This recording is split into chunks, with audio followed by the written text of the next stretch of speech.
这是2002年在日本东京进行的一场特殊竞赛，获胜者可以得到50万日元的奖金。竞赛的内容是一款电子游戏，游戏名称叫 Water Fighter， 也被中国的电玩迷称为 VR 战士。这是一款格斗类型的游戏，10几位由玩家自己控制的虚拟人物，他们各自代表了东方或西方的一种真实武术流派。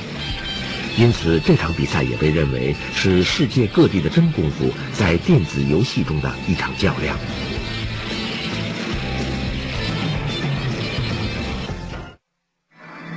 这个虚拟人物叫结成精，是 VR 战士游戏的男主角。他的原型就是中国8极拳掌门人吴连枝。大概我看这个形象，好像我的形象差不多，很壮、很粗壮的那么汉子。他做的动作有点夸张了。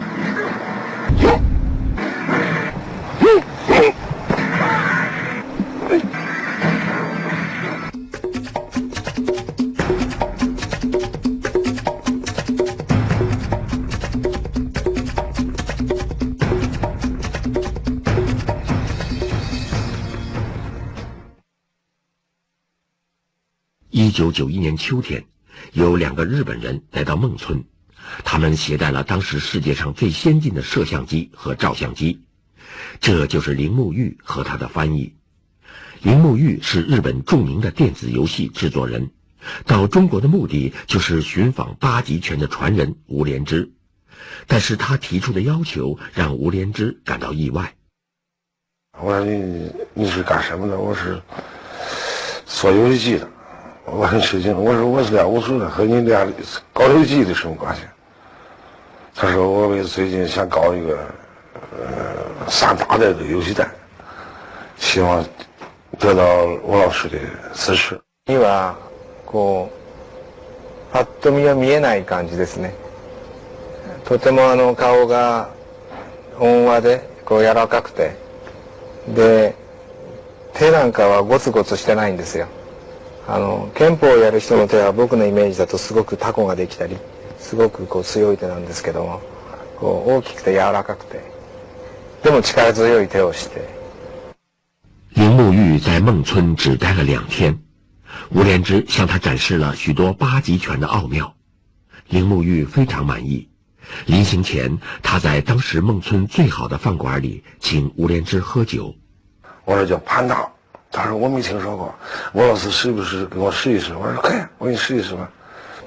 グレンシロ氏のすごく力を抑えてやったんですけど、僕がポンとこう空中に浮いてですね、八極拳石畳の上で練習してましたから、僕頭から落ちてここに単コブができたのを覚えてますね。当时我就说对不起铃木先生，对不起，太对不起了，我失手了，太对不起了。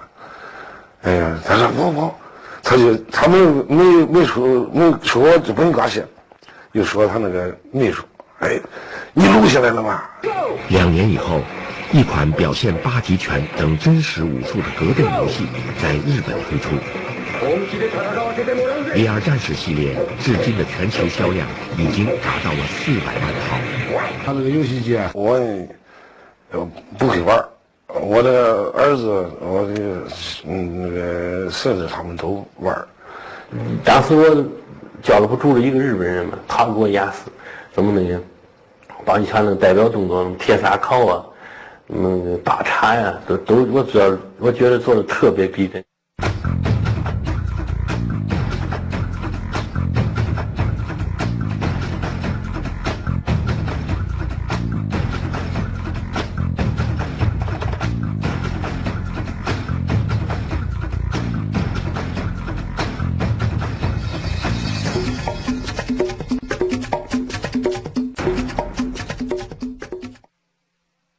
1993年，吴连枝第一次访问日本。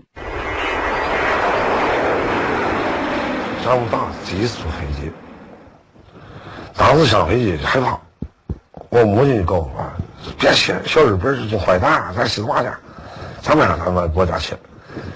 坐飞机要从天掉了怎么办？完成300年的中国最强竞技武术与现代最时髦的科技电子游戏两者相遇，造就了武林世家继承者的一段人生传奇。